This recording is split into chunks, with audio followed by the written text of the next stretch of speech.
Só lembrando os irmãos que o nosso pastor Cristiano, ele está voltando dos Estados Unidos. Ele esteve ali numa convenção da Atos 29 e falamos com ele, né? E disse que foi tudo bem, Deus abençoou, foi um momento muito maravilhoso ali para eles. E ele já estará conosco aqui a partir de amanhã, ele já estará aqui, domingo que vem, normalmente, ele já assumirá aqui as mensagens. E nessa noite aqui eu gostaria de compartilhar com os irmãos a palavra do Senhor. Meus irmãos, qual é a sua reação quando você recebe um presente? Quem gosta de receber presente aqui, né? Todos nós gostamos, né? Nós gostamos muito de receber presentes. E eu me lembro quando nós nos casamos, né? Eu e a Débora, a gente se casou. Bem no começo do casamento, eu ouvi ela falando aquelas conversas de cozinha, preciso de pano de prato. Aí estamos lá e de repente ela falando, tudo bem, mas aí fala, a gente compra, tá bom, preciso de pano de prato. Aí um dia eu estava no meu serviço, a gente desceu para almoçar, almoçamos e estávamos dando uma volta tinha várias lojas onde eu trabalhava. Eu entrei numa loja, de repente eu estava olhando em várias prateleiras e de repente eu me deparei com os panos de prato. O que eu falei? Yes! Agora eu vou poder comprar panos de prato e ela vai ficar o quê? Feliz comigo. Aí comprei alguns panos e cheguei em casa, meus irmãos, não deu certo.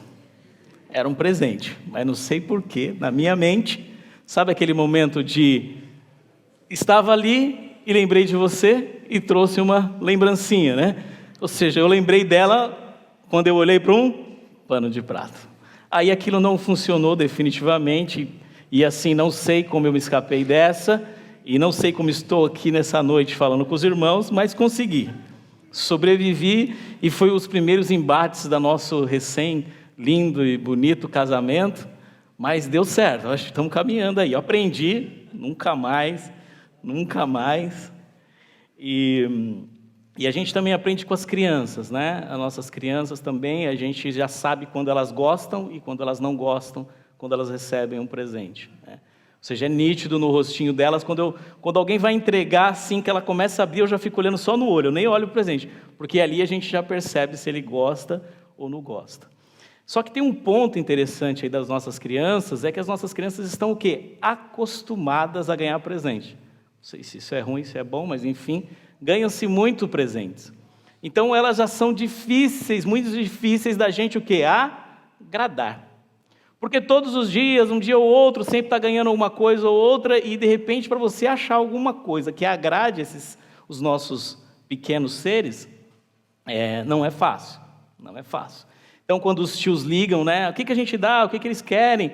Manda roupa, manda alguma coisa, qualquer coisa, porque, enfim, manda o que precisa, porque realmente não sabemos o que vai ser a reação. E, inclusive, esse ano foi até engraçado, que o Pedro fez aniversário, e ele ganhou o presente dele agora, ele fez em maio e ganhou agora. Por quê? Porque não tinha o que dar, né? Mas, enfim, porque acostuma a ganhar, né? Acostuma a estar nesse convívio as nossas crianças, né? E nós, meus irmãos, quando recebemos um presente de Deus, como nós reagimos com os presentes essenciais que nós temos? Quando Deus nos dá presentes, como é que nós reagimos com isso? Aqueles presentes que recebemos de Deus, e já tão normal também, porque recebemos tantos, que nem levamos em consideração algumas coisas mais que Ele nos dá, né? Tá bom, eu quero outra coisa, ou seja, nos tornamos também como filhos difíceis de agradar, né? E eu queria falar nessa noite algumas coisas legais assim nesse sentido, porque o grande presente que recebemos de Deus é a nossa salvação. Esse é o grande e mais importante presente que nós recebemos de Deus, a nossa salvação. A grande alegria do cristão é quando ele se depara com essa situação de receber esse presente da salvação e ele entende agora o que Deus está fazendo na vida dele. o que Deus está mostrando para ele. Ou seja, ele começa a se agradar com coisas que Deus começa realmente a direcionar a ele. E ele começa a ver que a salvação não é nada mais do que a ação de Deus nas nossas vidas. E essa ação divina, poderosa em nossas vidas, nos faz realmente se alegrar, se deleitar, se contentar em Deus, porque isso é o que a Bíblia diz que é o mais importante, ter Cristo morrido em nosso lugar. E essa alegria da salvação nos mostra algumas coisas interessantes. E quando nós estamos deparando com isso, nós entendemos que a salvação de Deus é esse trabalho de Deus para Ele, e Ele vai trabalhando em nossos corações, em nossas vidas, e Ele vai transformando cristãos. Ele vai fazendo cristãos, ou seja, pequenos cristos. A obra da salvação ela é transformadora e ela transforma pessoas, transforma os corações, transforma as mentes e vai fazendo com que a gente se transforme no final de tudo, cristãos. Amém? E aí é aqui que nós vamos ler a palavra do Senhor, e eu gostaria que vocês se colocassem em pé. É um único versículo em Efésios, capítulo 1, versículo 1. E nós vamos entender um pouco sobre esse presente que Deus nos deu, que é a salvação, e essa transformação que Ele faz conosco. Efésios está ali, capítulo 1, verso 1. Podemos ler toda a igreja? O verso está ali atrás, a gente pode ler uma única versão, é um único verso. Vamos lá? 1, 2, 3. Paulo, apóstolo de Cristo Jesus, pela vontade de Deus, aos santos e fiéis, Cristo Jesus, que estão em Éfeso. Podemos sentar, meus irmãos.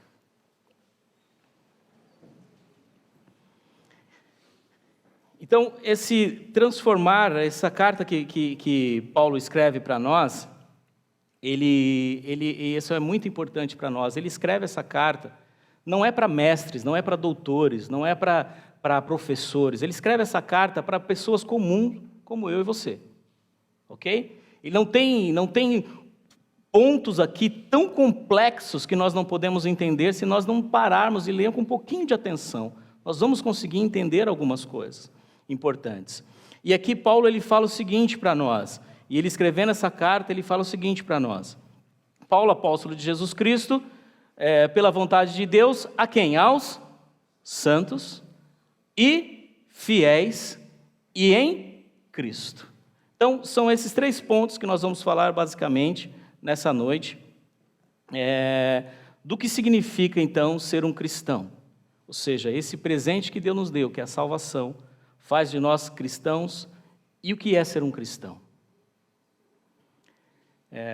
Essa pergunta, em primeiro momento, pode parecer simples, mas é algo que é muito importante hoje em dia a gente entender. Porque se você pode responder essa pergunta. Se eu desse um minuto, o que é um cristão?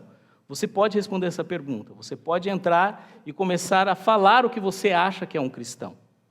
Mas existe algo que realmente é ser um cristão. E o que é ser um cristão? Paulo vai dizer para nós aqui, então, o que é ser um cristão. E é aí que nós vamos. É aqui que nós queremos que os irmãos andem conosco alguns minutos para a gente entender o que a Bíblia chama de cristão. Quando você aceita Jesus como seu Salvador, o que a Bíblia diz ao seu respeito? O que somos perante Deus e perante agora nós mesmos e perante ao próximo que está à nossa frente. Então, o primeiro ponto que está ali, que nós vamos falar, é aos santos. Meus irmãos, o que significa a palavra, então, aos santos? Muito brevemente, a palavra santo significa separados, colocado à parte. E a ilustração mais fácil e mais bela de se entender o que significa ser santo é a expressão de quando Deus tira o povo do Egito, leva para o deserto, para do deserto levar eles para a terra prometida. Essa é a ilustração mais firme para você entender o que é ser um santo. Ser um santo é quando Deus tirou o povo do meio do Egito, levou para o deserto, para o quê? Para este povo o adorar, e ali naquele lugar, no deserto, Deus tratou com esse povo, Deus se apresentava a esse povo, Deus começou a ter comunhão com esse povo. Então isso é o que significa ser santo, significa ser separado. Então a primeira característica de um cristão é que ele é separado, ele está no mundo, mas ele não é do mundo. Ele está aqui vivendo dia a dia, mas o que ele entende por mundo não é simplesmente isso. O que ele entende por mundo é na perspectiva de Deus para ele. E isso é um ponto para nós que é importante. Então, quando nós nos deparamos nessa questão do povo de Israel, nós vemos que o seguinte, que Deus falou para Israel o seguinte, olha, em Deuteronômio 7,6 diz assim, vocês são um povo santo para o Senhor, o seu Deus. O Senhor, o seu Deus, os escolheu dentre todos os povos da face da terra para ser o seu povo, o seu tesouro pessoal. Então, ser cristão, o cristão foi chamado ali para sair daquela situação que eles estavam e para ter um encontro com Deus e caminhar com Deus naquele momento até chegar à terra prometida. E o que mais? A gente pode entender que ser um cristão e ser santo significa também um posicionamento, você ser tirado de uma situação e ser colocado em outra situação, ok? E o que mais que acontece com o cristão, que a gente tem aqui? E a gente sempre pensa num cristão, num santo como uma pessoa pura, sem pecado, sim ou não? Quando a gente fala assim, o santo, né? A gente tem vários aí denominados pela igreja católica, assim, santo, o que você pensa o quê? Que é uma pessoa diferente, que é pura, que não pecou, que está sem pecado. Mas não é esse o retrato da Bíblia, porque esses irmãos que estão em Éfeso, Paulo chama esses irmãos de santos, sim ou não? E pergunto, esses irmãos pecaram ou não pecaram alguma vez? Claro que pecaram. Mas o que faz eles então puro, que está certo a palavra também santo, significa pureza, significa ser puro. E o que faz essas pessoas se tornarem puras ou ser puras? Faz com que elas são o quê? Que elas foram purificadas. Deus traz essas pessoas, salva esses cristãos, e ele faz o que com essas pessoas? Purifica elas, tirando o peso da culpa dos seus pecados. O cristão perante Deus, ele não tem mais culpa, porque Deus, em Cristo Jesus, perdoou essa pessoa. Então essa pessoa perante Deus, ela é santa, mas não porque ela não peca, mas porque ela foi purificada da culpa do seu pecado. Então, a partir da hora que nós cremos no sacrifício de Cristo na cruz, nós somos perdoados dos nossos pecados e Deus nos vê como puros, santos. É claro, meus irmãos? E qual é o outro ponto? E não para por aí. O que aconteceu também, o que acontece mais com relação aos santos? Acontece que nós também fomos purificados da corrupção do pecado. O pecado que corrompe os nossos pensamentos, o pecado que corrompe as nossas ações, a nossa mente. Quando nós somos impactados por Cristo, quando o cristão é impactado por Cristo e ele é transformado, ele também é purificado desse pecado que corrompe os seus pensamentos, que corrompem as suas ações, que corrompe a sua mente, que corrompe o seu coração. Nós não temos mais o pecado não tem mais esse poder sobre o cristão. Por quê? Porque é o cristão? Não, mas é porque Deus intervém e põe as suas mãos nos seus corações e o purifica eles da culpa e purifica eles também da corrupção do pecado. Ou você acha que às vezes você está caminhando e a gente tem costume dizer, mas aquela pessoa pensa de um jeito, aquela pessoa pensa de outro, porque fulano pensa assim, e porque ciclano pensa assim. Você acha que você pensa de acordo com as coisas de Deus, por quê? Porque Deus te dá a graça de você poder pensar dessa forma, pensar nas coisas de Deus com clareza, entender o plano de Deus. Só pode acontecer essas coisas com aqueles que foram santificados. Deus é um Deus de maravilha, Deus é um Deus de amor, e Ele concede bênçãos a todos os homens, sim ou não? Sim. Cai a chuva, rega a terra, dá o fruto, Deus abençoe todos os dias, te dá força para mim, para você ou para qualquer outra pessoa, para trabalho, para que as coisas aconteçam, mas a salvação, a purificação da culpa, a purificação da corrupção do pecado, essa só vem para quem? Para aqueles que são santos, porque foram santificados. Somente para o cristão. Está claro, meus irmãos? Por quê? Porque assim aprove a Deus salvar os homens pela loucura da pregação do Evangelho. E o Evangelho é pregado, dizendo que você é um pecador e necessita de se arrepender na presença do Senhor. E você se arrepende e você é purificado da culpa e da corrupção do pecado. E por isso que você tem a condição de se ajoelhar e pedir perdão dos seus pecados. Caso contrário, não teríamos condições.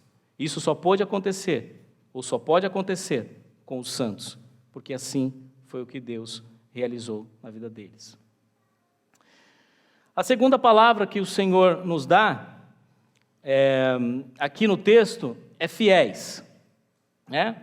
A segunda expressão é fiéis, significa essencialmente aquele que exerce a fé. Porque a palavra fiel, dá uma intenção, ela tem dois significados, um primário e um secundário. No próprio original aqui, no primário é o seguinte, é aquele que exerce fé. Mas não é que exerce fé, não é a pessoa que exerce fé num vazio ou num nada. Ela exerce fé em alguma coisa, em algo real, não às vezes na vista, mas algo real que Deus tem proposto para ela. Vou explicar isso com uma ilustração. Lembra de quando Tomé, Jesus Cristo ressuscita, Tomé está com os seus irmãos ali, com os outros apóstolos, e aí Jesus vem, e eles começam a falar que Jesus Cristo tinha ressuscitado, que tinha aparecido a alguns irmãos, e Tomé fala a seguinte coisa, não, eu só vou crer se eu tocar nas suas feridas. Quando Jesus, então, eles estão reunidos ali, Jesus entra, e aí Jesus olha para Tomé e diz o quê? Tomé, você pode tocar agora. Aí ele fala, ele se derrama ali, ele diz, Senhor meu, Deus meu, e Jesus diz o seguinte para ele, bem-aventurados são aqueles que não vê, mas creem. Creem no quê? Na palavra. O que Jesus está dizendo para Tomé é assim, vocês têm que ser crente. Ou seja, tem que ser crente. Ou seja, quando nós éramos pequenos, nós éramos conhecidos como o quê? Quando eu ia lá na escola, antigamente, os moleques falavam assim, esse aí é crente. Porque éramos conhecidos por pessoas que criam em alguma coisa, sim ou não? Então, o crente, o santo que está aqui, ele crê em algo. O cristão, ele crê nas coisas de Deus. Ele crê na palavra de Deus. Ele tem algo específico que ele crê. Não existe um cristão que não creia em algumas coisas essenciais. Porque se você não crê em algo essencial do Evangelho, você não é um cristão. E a palavra de Deus está aqui. Hoje na escola dominical, nós aprendemos sobre o quê? Nós aprendemos sobre a submissão feminina ao marido no lar e aprendemos sobre o marido, tendo o seu papel na casa. E aí, alguém pode olhar e falar assim, ei, isso não existe mais. Mas para nós cristãos, existe. Por quê? Porque nós cremos na Bíblia, nós cremos na palavra de Deus. Então, o que a palavra de Deus nos ensina, ela mostra para nós uma realidade importante. Passa, por favor, mais um slide, por favor. Nele temos a redenção por meio do seu sangue, perdão dos nossos pecados de acordo com a riqueza da sua graça. Mais um, por favor, eu já vou explicar esse. Os irmãos conhecem, como que a gente chama isso aqui? Creio em Deus, Pai Todo-Poderoso. Os irmãos conhecem, como é que a gente chama isso aqui? Credo apostólico. O que significa a palavra credo? É a palavra pontos para crer. Então, o cristianismo e nós cremos, somos pessoas que creem, nossa fé não é vazia.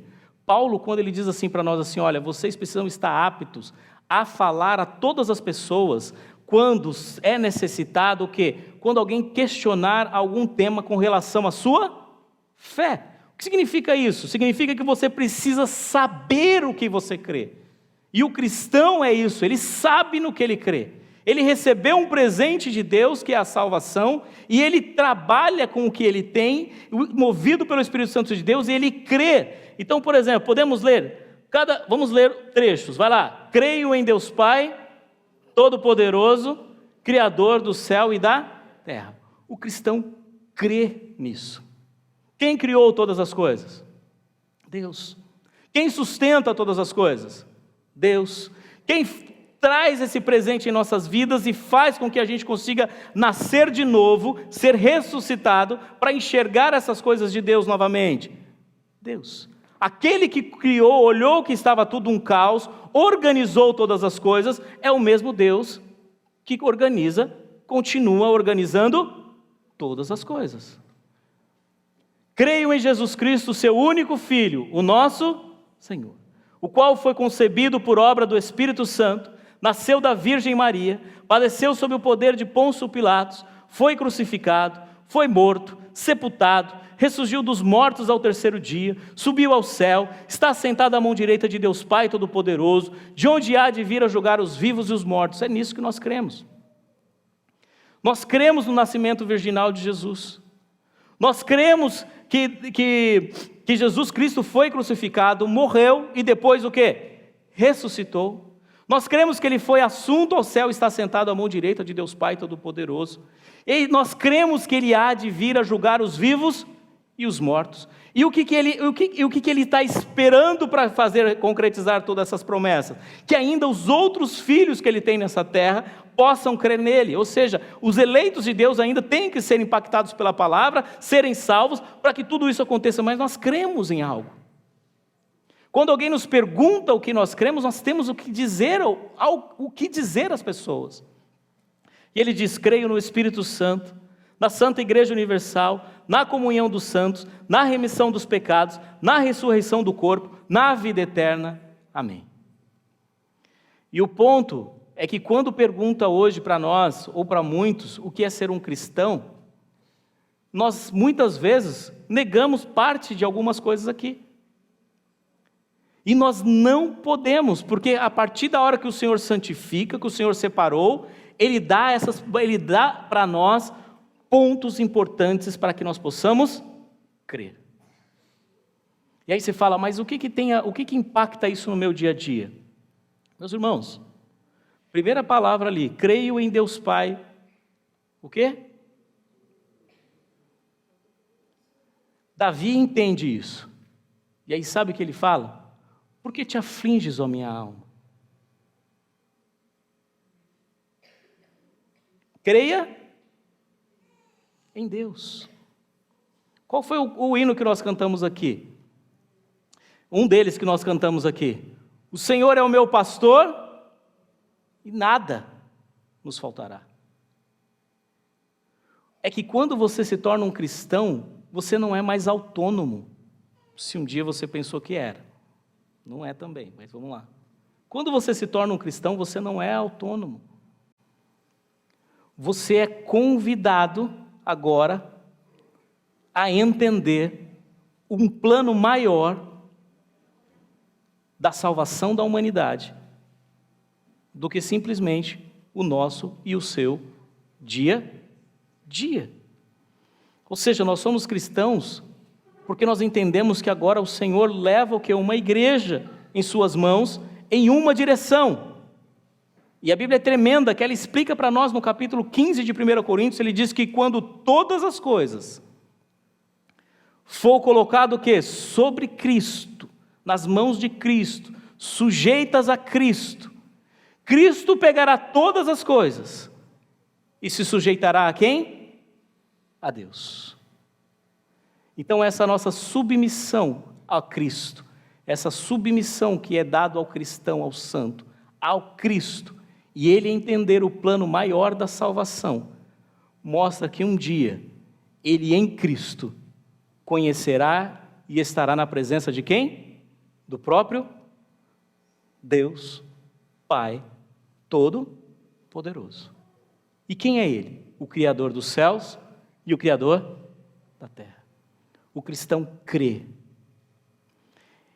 E o cristão, o santo, o separado, ele não é facilmente corrompido por um livro que lê, por alguém que conta a ele uma história.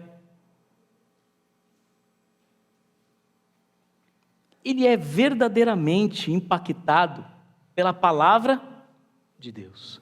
E aquilo cai no seu coração como um peso de glória. Ninguém mais arranca do seu coração essas verdades. E aí é a hora que a gente deita na nossa cama e a gente descansa.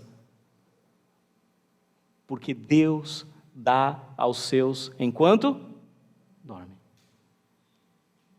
Como cristãos, nós temos algo valoroso em que colocar nossa confiança.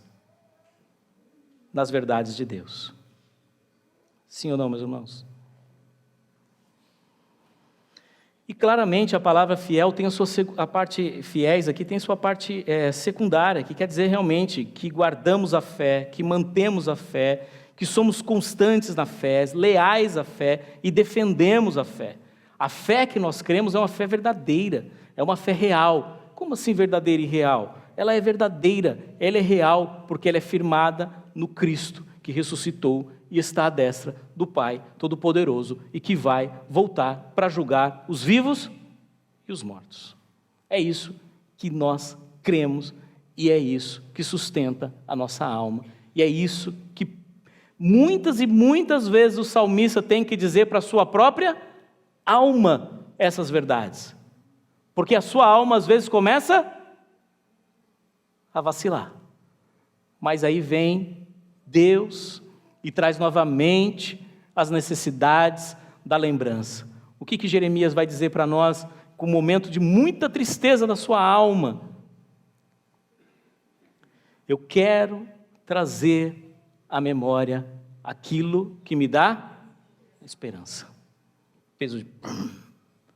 Trazemos de novo a glória de crer em algo real, verdadeiro, justo e puro.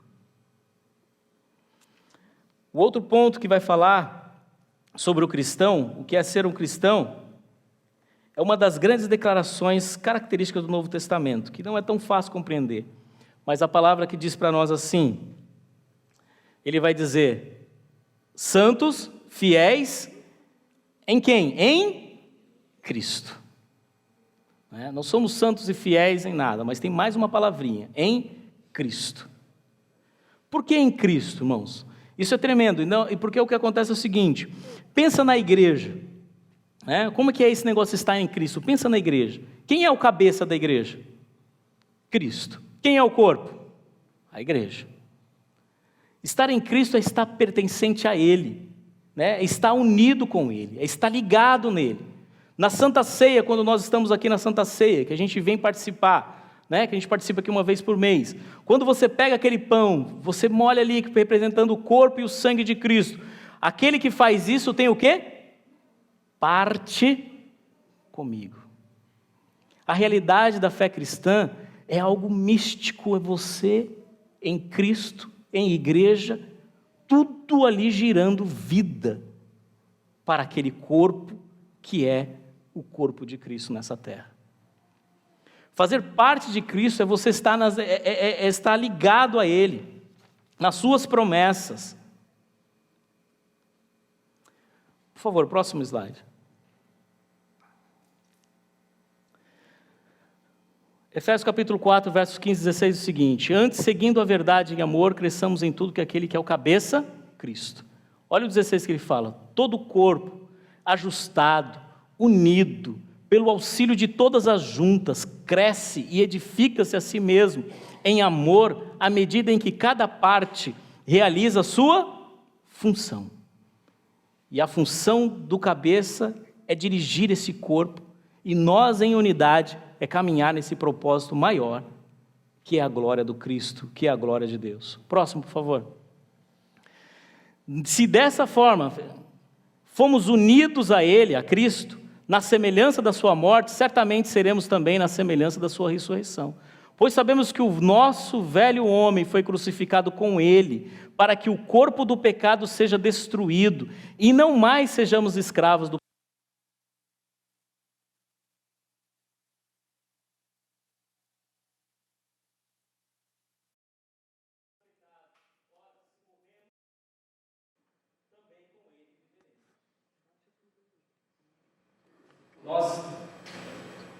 Nós estamos ligados. Nós com Ele morremos e com Ele somos ressuscitados. Nós com Ele vivemos e para Ele somos. Nós andamos por Ele porque todas as coisas são por causa dEle. Ou seja, a igreja é ligada com Cristo, é algo realmente tremendo e maravilhoso. É uma união vital, orgânica, mística entre nós. Todas as bênçãos que gozamos como cristãos vêm porque estamos em Cristo. Tudo é para Ele, por Ele, para a glória do nosso Senhor Jesus Cristo. Meus irmãos, este é o presente que o Senhor nos deu, a salvação. E essa salvação vai tornando pessoas cristãs. E ser cristão nunca foi e nunca será estar numa igreja, estar aqui com vocês, que é muito bom, mas não é isso. Ser cristão é você ser separado pelo próprio Deus, ser purificado pelo próprio Deus. Ele te dá verdades tremendas e você crê e agora anda por isso. E tudo isso, você está unido misticamente com Cristo e o seu corpo. Essa é a grande bênção e esse grande presente que o Senhor nos dá da salvação.